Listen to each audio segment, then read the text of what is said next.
বাজে? আমার আত্মবিশ্বাস একদম নেই। আমি খুব অল্পতেই ভেঙে পড়ি, অল্পতেই ফ্রাস্ট্রেটেড হয়ে যাই এবং আমি বাবা মার প্রতি অনেক দুর্বল। বাবা মার কথা মনে পড়লে খুবই কষ্টে থাকি।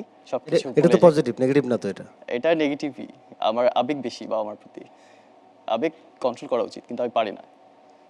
আমার মনে বাবা মার হয়। প্রতি আবেগ থাকবে না? অবশ্যই আবেগ থাকতে হবে। আচ্ছা, জি। এটা নেগেটিভ না, এটা আসলেই পজিটিভ। সন্তানের যদি বাবা মায়ের প্রতি আবেগ না থাকে, তাহলে তোমার যে নেক্সট জেনারেশন, তাদের প্রতি তোমার এক্সপেকটেশনটা কিন্তু সেরকম থাকবে না। হ্যাঁ, চশমাটা খুলে তোমার পাশে একটা মেয়ে আছে, ওকে। তাকে তুমি অনেকদিন যাবত পছন্দ করো, তাকে তুমি ভালোবাসার কথাটা সাইন ল্যাঙ্গুয়েজে বলবা।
Congratulations. Thank you so much.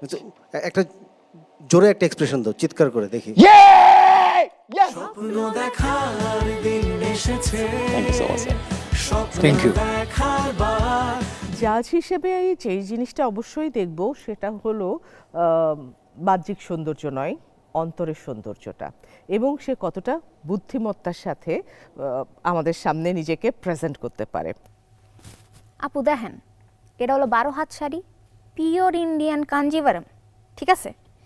আরে আপনি উনি দেখেন কে, উনি কি আছে দেখেন, এরা একদম পিওর 12 হাত শাড়ি, আরও এক্সট্রা আছে 1 হাত, ব্লাউজ বানায় নিতে পারবেন, কোনো কথা নাই। আরে আপু চুপ থাকেন, দেখাইতাছি তো। কি দেখালেন ওই জায়গা? দাঁড়ান, শাড়িটা বাইক করতেছি। নেন, দাম কিন্তু 12,000 টাকা, কমন যাইব না। আপনার যে খাইসটা জানি, কি নিবেন না? তাহলে রাখেন, ওইসে কি এটা নিবেন? নেন।